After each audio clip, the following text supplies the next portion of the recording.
Hello friends, कैसे हैं आप सब। आप सभी का आपके अपने YouTube channel sociology with Sangeeta में मैं संगीता स्वागत करती हूं।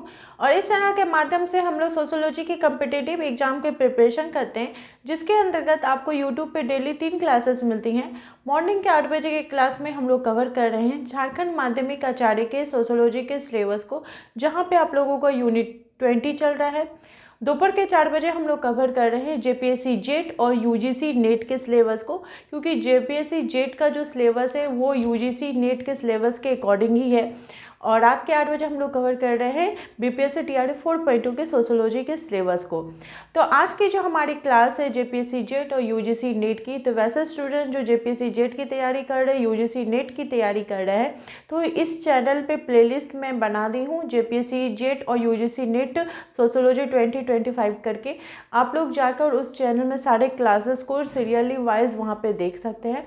साथ ही साथ अगर आप पेड ग्रुप में ज्वाइन होना चाहते हैं, तो पेड ग्रुप में आपको आपके सिलेबस के अकॉर्डिंग कंप्लीट स्टडी मटेरियल तो प्रोवाइड किए जाएंगे ही, प्लस आप लोगों को एक्स्ट्रा मटेरियल भी प्रोवाइड किया जाएगा, जो कि आपके आने वाले एग्जाम के लिए आपको बहुत ही ज़्यादा हेल्पफुल होना होगा।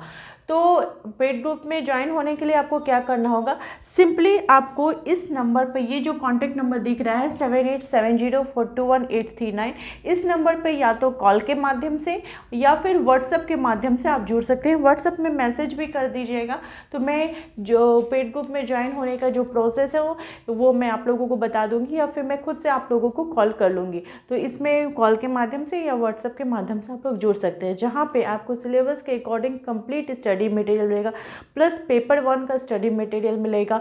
और नवंबर में अभी हम लोग कोर्स को पूरा कंप्लीट करेंगे, पेड ग्रुप में पूरा जितना यूनिट है उसको कवर करवाया जाएगा, सारे नोट्स आपको प्रोवाइड किए जाएंगे। और दिसंबर के 1 तारीख से आप लोगों का टेस्ट भी मैं स्टार्ट कर दूंगी, जो कि पेड ग्रुप के स्टूडेंट के लिए टेलीग्राम पे बिल्कुल ही फ्री रहेगा।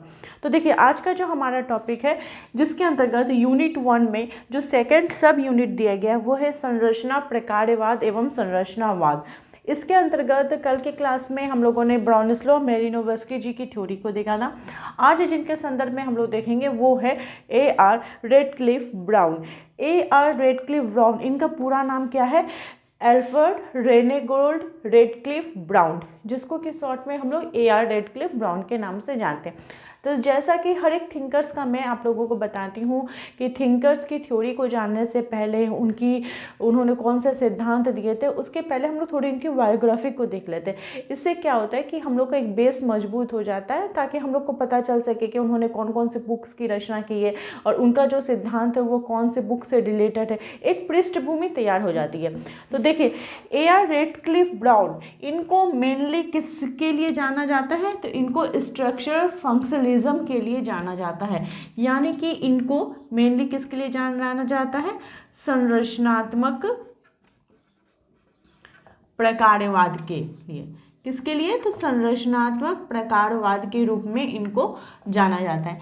इनके जन्म के बारे में अगर बात की जाए कि इनका जन्म कब हुआ था, तो इनका जन्म 17 जनवरी 1881 को इंग्लैंड के बर्मिंघम में हुआ था। इंग्लैंड के बर्मिंघम में हुआ था। और इनकी मृत्यु 24 अक्टूबर 1955 को साउथ अफ्रीका के ग्राहम्स टाउन में हुआ था। कहाँ पे? साउथ अफ्रीका के ग्राहम्स टाउन में इनकी मृत्यु हुई थी। इनके बात की जाए अध्ययन की, तो इन्होंने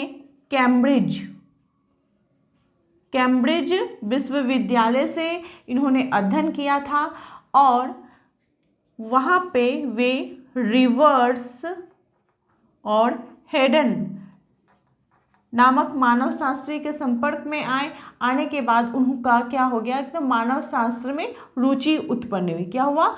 मानव शास्त्र के अंतर्गत उनकी रुचि उत्पन्न होती है। मानव शास्त्र के अंतर्गत उनकी रुचि उत्पन्न हो जाती है, जिसके कारण उनको founder of British social anthropology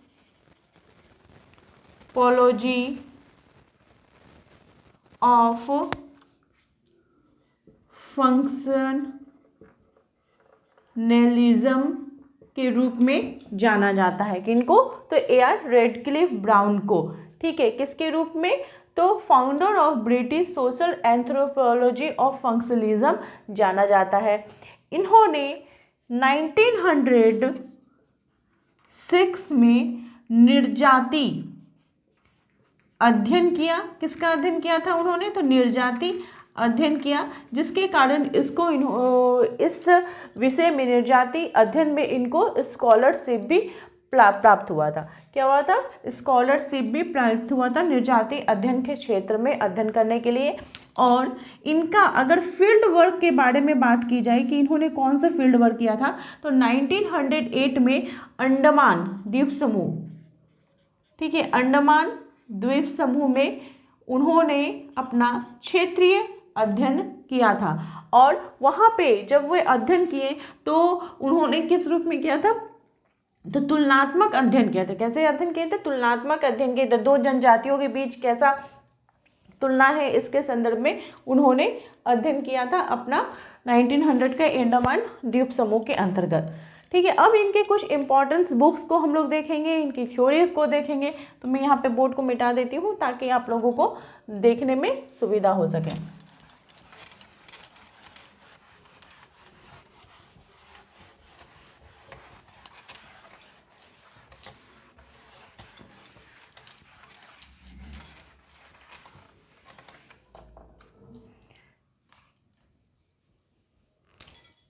हम लोग किसकी तैयारी कर रहे हैं? तो जेपीएससी,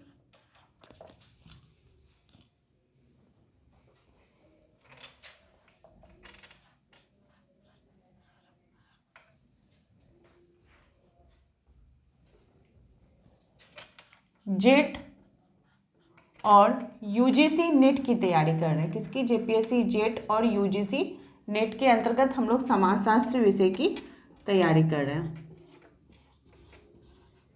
और हमारे आज का टॉपिक क्या है? A.R. Radcliffe Brown. ओके,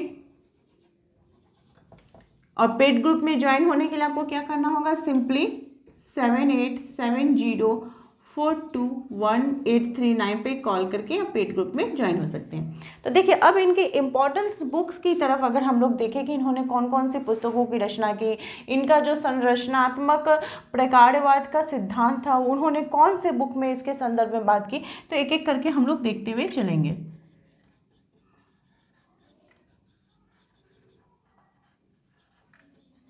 इनकी इम्पोर्टेंट बुक्स को देखें तो इन्होंने जो सर्वप्रथम बुक की रचना की वो था Andaman island, the Andaman island. इस पुस्तक की रचना इन्होंने 1906 और 1908 के बीच में उन्होंने इस पुस्तक की रचना की। उसके बाद इन्होंने the social organisation of Australian tribes, the social organisation of Australian tribes 1931, इस पुस्तक की रचना की। फिर the development of social anthropology, the development of social anthropology,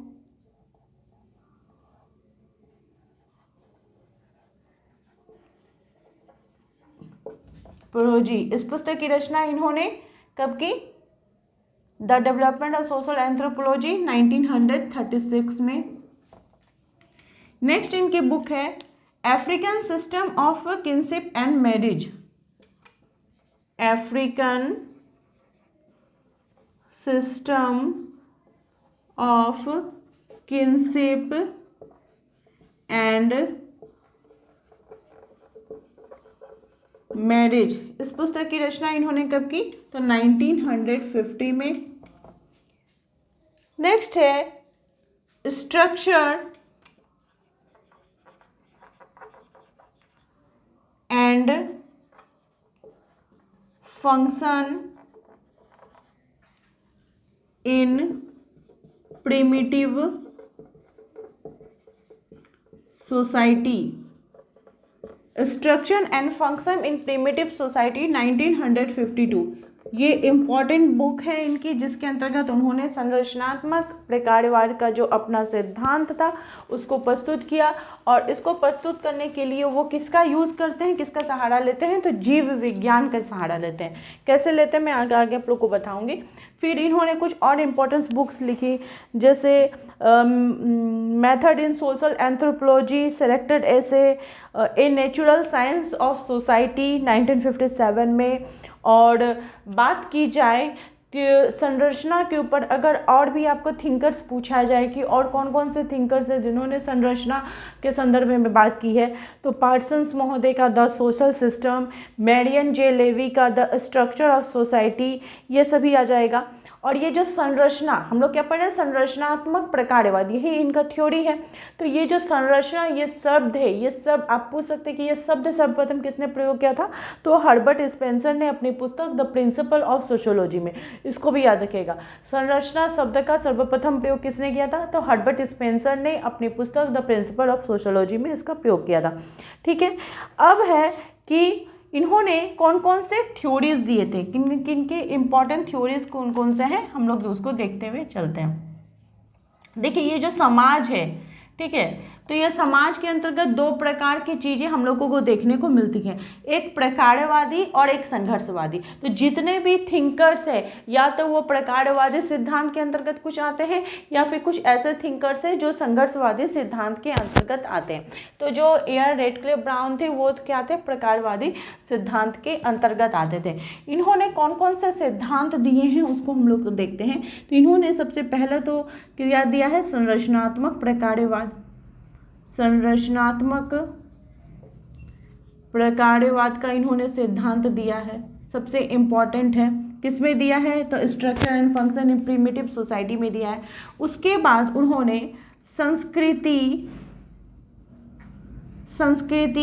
के संगठन का प्रकारवाद दृष्टिकोण प्रस्तुत किया है। क्या किया है? संस्कृति के संगठन का प्रकारवादी दृष्टिकोण इनके द्वारा प्रस्तुत किया गया है। नेक्स्ट इन्होंने वास्तविक संरचना एवं सामान्य संरचना के बारे में बात की है। वास्तविक संरचना एवं सामान्य संरचना, इसके संदर्भ में बात की है इनके द्वारा।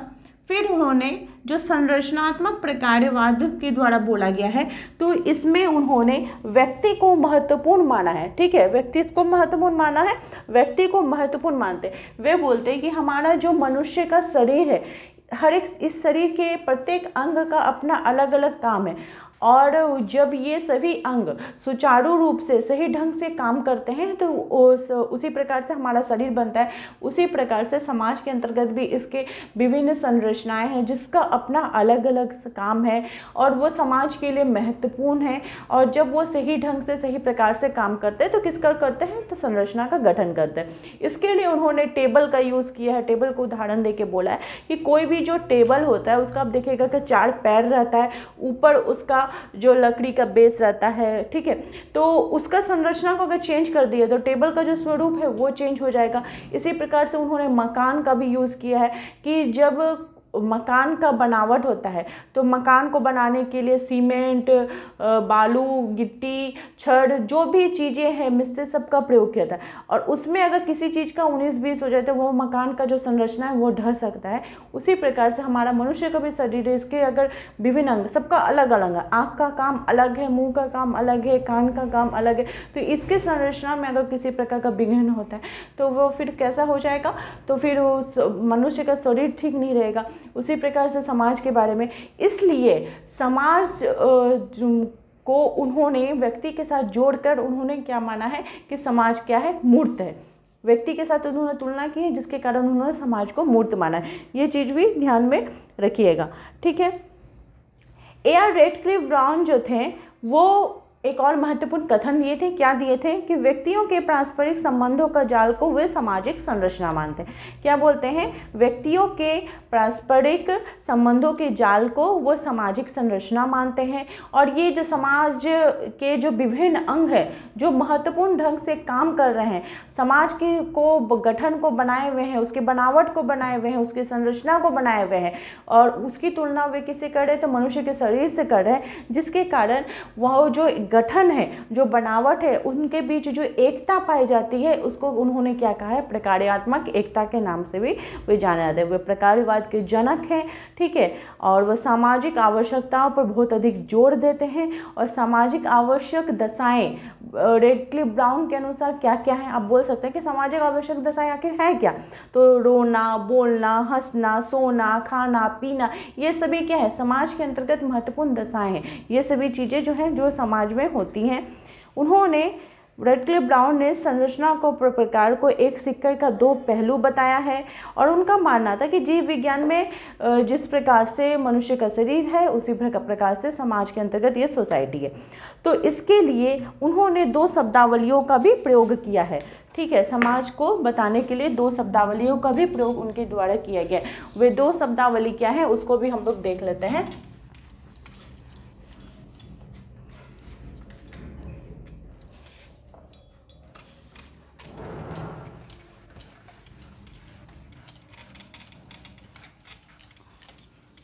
तो पहला जो शब्दावली इनके द्वारा प्रयोग किया गया है वो है सामाजिक स्वरूप शास्त्र।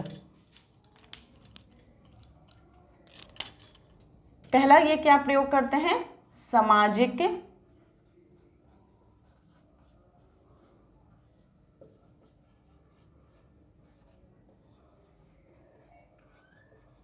स्वरूप शास्त्र, और दूसरा क्या प्रयोग करते हैं, सामाजिक शरीर शास्त्र।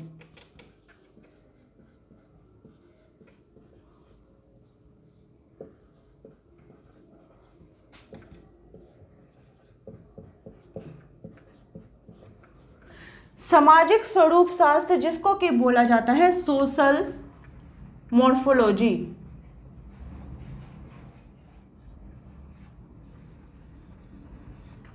क्या बोला जाता है, सोशल मॉर्फोलॉजी।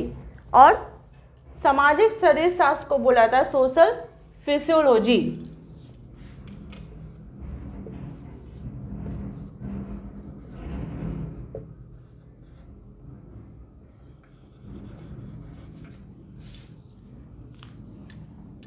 सामाजिक स्वरूप शास्त्र को बोला किया जाता है सोशल मॉर्फोलॉजी, और सामाजिक शरीर शास्त्र को बोला जाता है सोशल फिजियोलॉजी। ये सोशल मॉर्फोलॉजी क्या है, ये सामाजिक संरचना के लिए, किसके लिए है, तो सामाजिक संरचना के लिए है। और समाज की तुलना का, स्वरूप का, उसके वर्गीकरण का, उसकी संरचना का आदि का वर्णन ये करता है। और सोशल मॉर्फोलॉजी यानी सामाजिक शरीर शास्त्र ये है, तो ये सामाजिक प्रकार के लिए, ये सामाजिक संरचना के लिए है। किसके लिए है, ये सामाजिक संरचना के लिए है। और सामाजिक शरीर शास्त्र सामाजिक प्रकार के लिए है, ठीक है। इन्होंने ये इन 2 शब्दावली को प्रयोग किया था। सामाजिक संरचना के लिए जो समाज के तुलनात्मक स्वरूप है, इसका वर्गीकरण है, इसका संरचना है, इसका आदि जितने भी रूप है इसके बारे में यहाँ पे बात की जाती है।